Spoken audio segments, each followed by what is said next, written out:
Hi, Andy Biggs here from Arizona's 5th Congressional District. I'm here with two wonderful Arizonans, Jim and Sue Chilton, ranching down in southern Arizona. How long has your family been ranching in Arizona? Since 1885, they drove cattle from Texas to Arizona in 1885. I'm a fifth generation Arizona rancher. Wow, so that's a long time, and you've seen a lot of changes. And one of the changes that you've seen is, in the last few years anyway, is the number of those who are illegally entering this country that are coming across your ranch land. Tell us about that. We have 5 motion-activated cameras on our ranch. We have 5.5 miles of the international border. And during the Trump administration, we got about 230 images a year.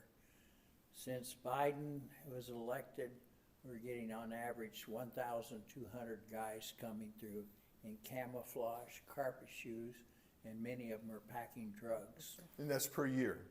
Per year, yes. And so when we talk about carpet shoes, if you don't know what a carpet shoe is, it is basically, it's got a carpet tread on the bottom. It's made of carpet, and it's done so they can hide their tracks, right? That's right. Yes, and also so they can make it impossible to count how many of them there are, because all people's shoes leave different kinds of tracks, and the trackers used to be able to estimate how many folks were coming through in a group. Now it's all carpet. Yeah, and so near your ranch is a what I call a squatters encampment, and some of these individuals are coming across every day, and they're moving over to the squatters encampment until their CPB comes, picks them up, and they take them, and a new group comes in. That's right. I've seen as many 205 people on my ranch walking towards that encampment. There are people who want to seek asylum, get processed, and released into the country. It's just like that. And the ones we're really concerned about are the drug packers coming into our across the border and going north. And they don't want to be caught. They don't want to be apprehended. And there's a lot of, they're not even gotaways. Border Patrol doesn't even know they're there, so they can't count them as gotaways. Right. They don't have the sensors or cameras in those areas.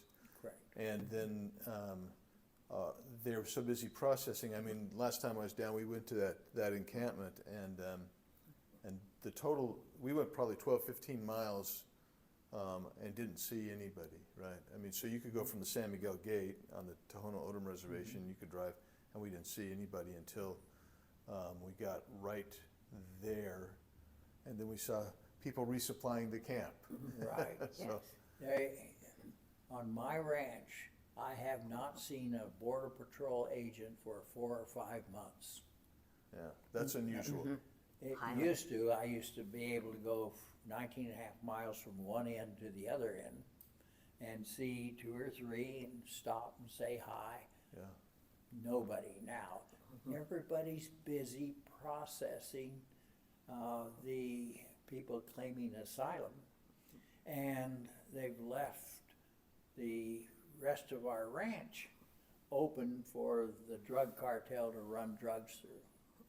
Well, I want to say thanks you to Jim and Sue for being here and stopping in and seeing me today, and I implore our Speaker of the House to actually do what he said, and let's die on the hill of border security. Let's make our border secure so folks like Jim and Sue can live peacefully and raise their cattle, the cattle that we all like so much, that we all depend on.